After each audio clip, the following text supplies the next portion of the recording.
Hey coders, how's it going, guys? So today actually we're gonna be looking at this Python Pandas problem. So we're not gonna use SQL today, we're gonna use Pandas. So we're told that we need to find the number of times the words bull and bear occur in the context. We are counting the number of times the word occurs, so words like bullish should not be included in the count. Output the word bull and bear along with the corresponding number of occurrences. So I see. So what they are saying is that we are given a text, for example, like this. This is a document, it has a text, right? So we need to have how many times that the bear occur, how many times that the bull occur. It's like creating two new columns. Now, then we can like count how many times they occur, something along those lines, right?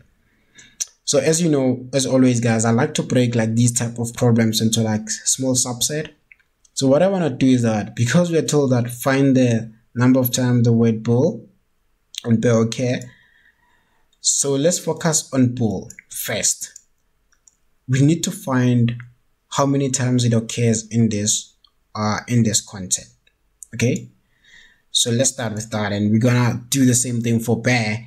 Then as we continue, then we start to do all of this other stuff. Like I always say, what I do is that I like to start with things which are clear and there is no confusion around them. Like for example, I just need to kind of like figure out how many times the bear and bull occur. So however, the problem is, how can we then solve this, right? We know probably we might have to use regular expressions, right? So we might need regex because you have to like detect where the words bull is occurring, or where there is a match of that word. Okay, so to do that, what I'm gonna do is that I'm gonna take this Google file store, then I'm gonna say create. We said we're gonna start with bull, so I'm gonna show you what I mean by regular expressions in a second and how we're gonna detect the word bull. So we can call this bull. We can say equals to Google file store. We just need to take the context, okay, the content here. We just need it so that we can actually be able to count. Okay, so we're gonna use the string function and we're gonna count how many times the word bull occur. So to do that, we're gonna use regular expressions. In Pandas, you can just use the word r. Then what you do is that you kind of like do it this way. Okay, if you don't understand this, just do a Google search and say probably something like Pandas regular expressions regex. Then you can say count, something like that.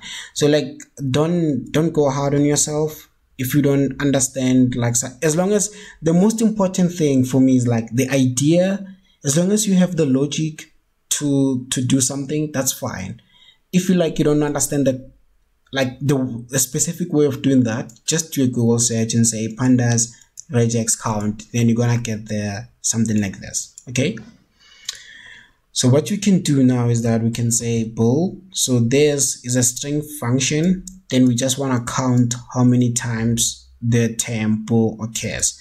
So this regular expressions essentially is going to help us to make sure that it detect each word inside here, and it's going to find how many times the bull it have seen bull. Because we want what does the question say? It says count, right? So we're gonna need the sum. We can't, because of we want the sum for each row, so we're gonna say sum of that.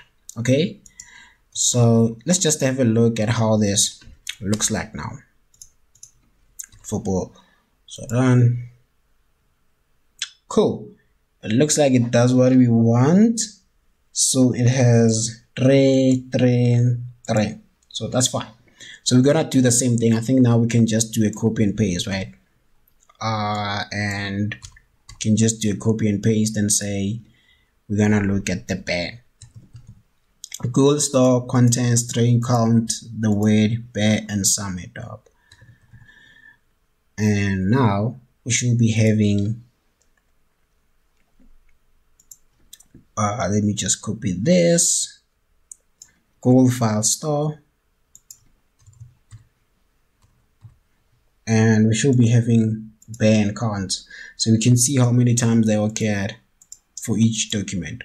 Okay, so this is where now we need to dive deep into the problem and understand actually all the subset things that we need to do.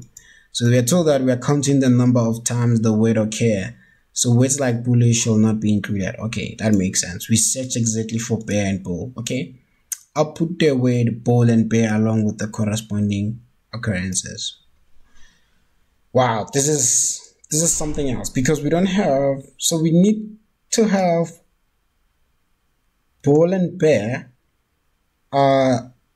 Okay, I think we're gonna need bull and bear to be rows, including these. I don't know if I understand this, because they say that bull and bear along with their corresponding. So it's not supposed to be from the column perspective. That a bull is supposed to be on the row basis. Then the count are supposed to be on the row also, I think. So what I'll do now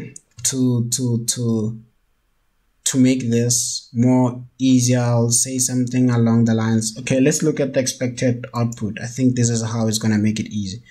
So you see what I meant is that we need to have the word bull and bear and their count.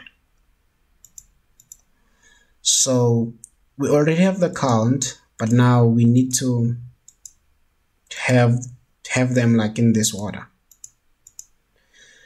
So we can get the first row because we have counted them when we did the sum, so we know this is correct. So we can probably do along the lines of first row and get the first row, right? Equals to Google's file store. Then we can just get the two columns bull to make our life easier, and we can just get the also the column bear. We can just get the first row, it's fine, and we can just say perfect. This is what I was looking for, right? So now we have bull, we have bear, we have 2, 3, right?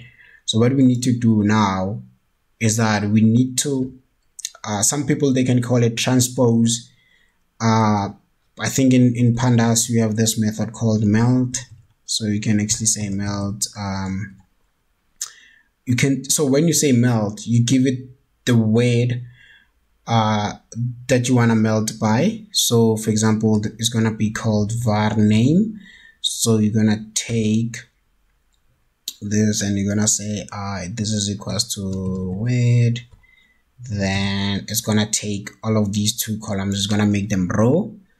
Then I'm gonna give it the value, which is, these are gonna be the values. It's gonna be value name. We're gonna call it and try, I think that's what they're calling it anyway. So run. Perfect. So this is what we have, and we can check the solution. Yeah, it worked, right? So yeah, I think this is how you solve it. So I feel like, don't go hard on yourself when it comes to these functions. Just remember that if you don't know this, the most important thing is like how you think about a problem. Like for example, okay, I need to detect a bull in a text. I need to then take the first row, then I need to then meld this, something, transpose this, turn the column into row, something like along those lines. That's what matters, I think, for me personally, because it shows that you can solve the problem. It's just that probably maybe you didn't know the function. In a way, you can use R, you can use SQL to do the same thing, but the logic will always remain the same. Okay, that will do it, guys, for me. Thanks, bye.